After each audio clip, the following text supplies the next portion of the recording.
Hello guys, welcome back to Virat bus. ఈ రోజు జరిగిపోతున్న updates అన్ని కూడా మీకు వరుసగా చెప్పేస్తానండి.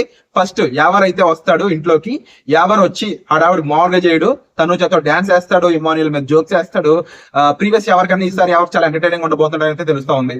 ఇక ఎవరు డైరెక్ట్ గా తనుజ దగ్గరికి వెళ్ళి నీకు బాయ్ ఫ్రెండ్ ఉన్నాడా అని కూడా అడిగేస్తాడు అనమాట. అది కొంచెం షాకింగ్ గా అనిపించింది ప్రోమోలో.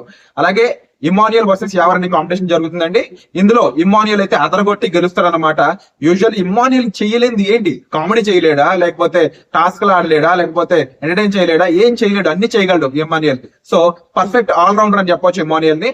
ఇక ఎవరు వెళ్ళిపోయాక మన సోహెల్ వస్తాడు. సోహెల్ వచ్చాక తెలిసిందే కదా, చికెన్ చికెన్ మటన్ మటన్ అన్నట్టు మనోడు బిగ్ బాస్ చాలా ప్రాధాన్యపడతాడు అనమాట. రిక్వెస్ట్ చేస్తాడు, చికెన్ పంపించండి, 2 పాల ప్యాకెట్లు పంపించండి, ఒక కాఫీ పౌడర్ పంపించండి అని చెప్పేసి.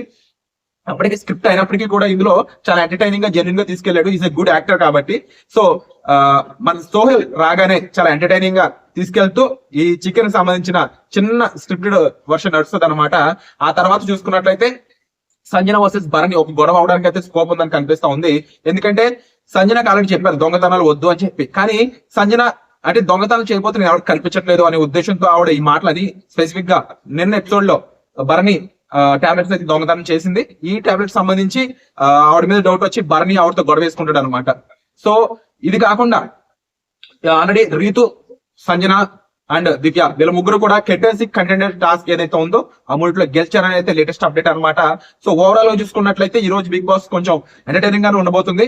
ఇక రేపు బిగ్ బాస్ లో కెప్టెన్ ఎవరనేది తెలిసిపోతుంది అనమాట, రేపు ఫ్రైడే రోజున. సో ఈ వారం కెప్టెన్ ఎవరవుతారని మీరు అనుకుంటున్నారు? మోస్ట్ ప్రాబబిలిటీ అయితే మాత్రం డిమన్ పవన్, కళ్యాణ్ పడాలా, అలాగే ఇమానియల్ వీళ్ళ ముగ్గురికి ఉందని తెలుస్తా ఉంది. మరి వీళ్ళ ముగ్గురు మీకు ఓట్ ఎవరికి కామెంట్ చేయండి. సో నెక్స్ట్ ఎపిసోడ్ లో కలుద్దాం. Thank you.